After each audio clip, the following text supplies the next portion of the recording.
Hi, look what we have here.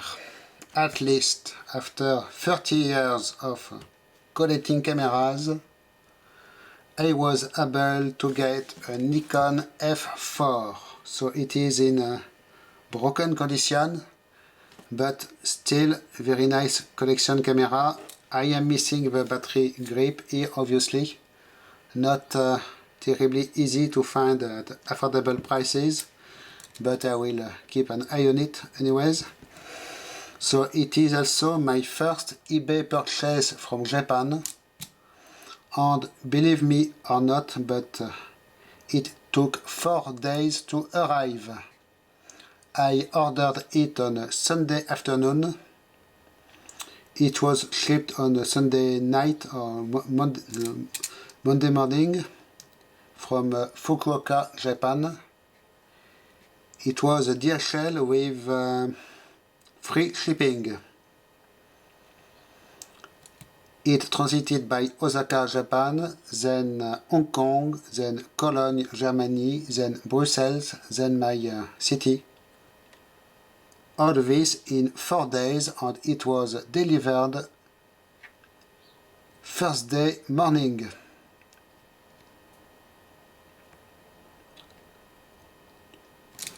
Quite amazing. I did never have a so fast international delivery. Meanwhile, I have some other stuff stuck in the post for at least 2 weeks already. So, first time with a Nikon F4.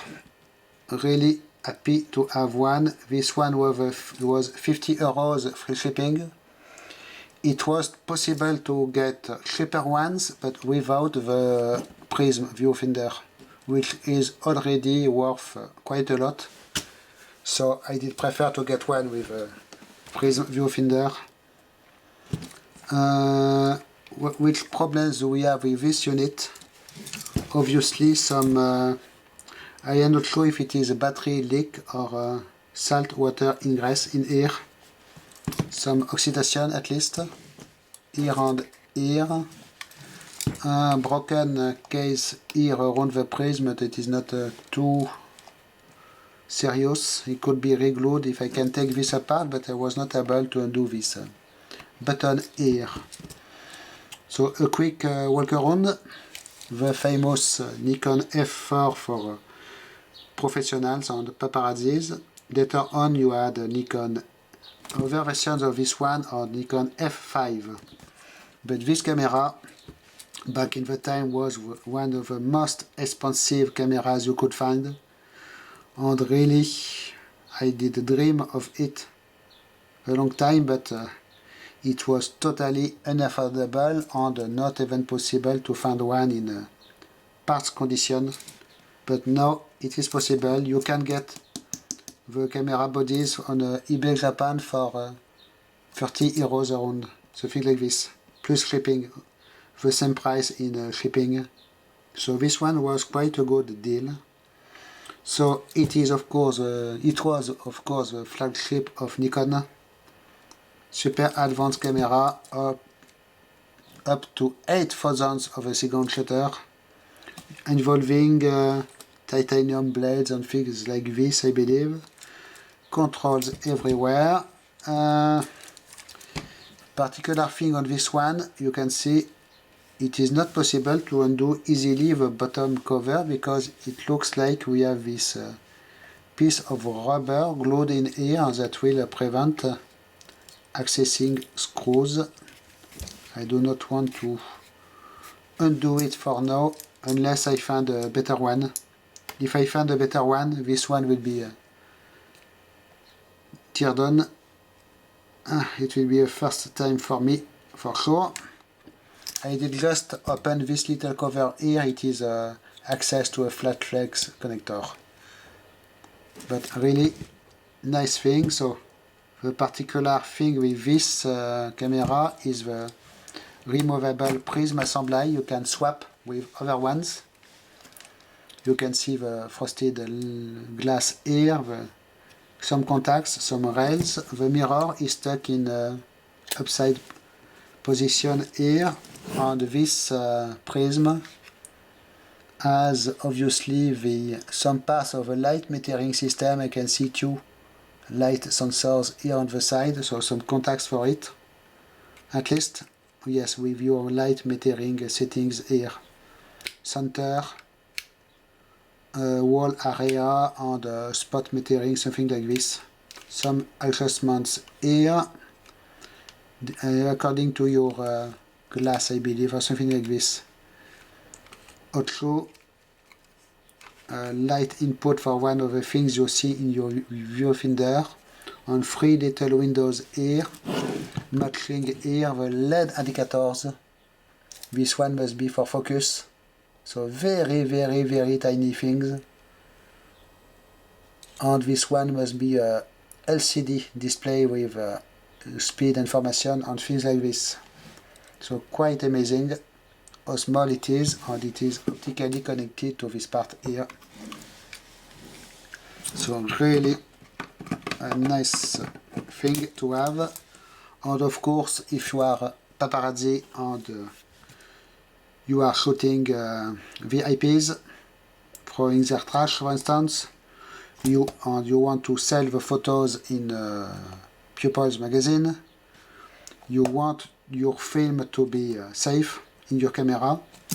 So usually with the cameras you just pull the part here. I will show you another one. This one, for instance, I got for €1, Praktica EE2. You just pull, it will open your back cover. But not here, you have a safety system. You have to press this button first, and then you can pull, and then it will open. There is this piece of a seal here that did fall off from this area, so I keep it in here for now. So some more oxidation you can see. I will maybe remove this part here in order to check how deep it is, if it is a battery leak or a water ingress, I am not sure.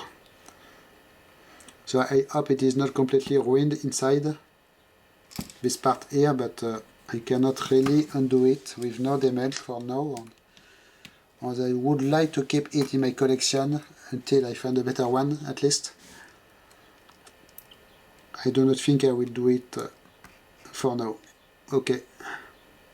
The door is a little bit damaged also, so yes, it is definitely a parts camera, but really nice, and it did spend all its life in Japan apparently. Came from Japan just for me. I will definitely check the Japanese camera sellers for more interesting stuff, because I have seen already some nice deals, and they are really cheap, and the shipping is much faster than expected, with no even customs problems.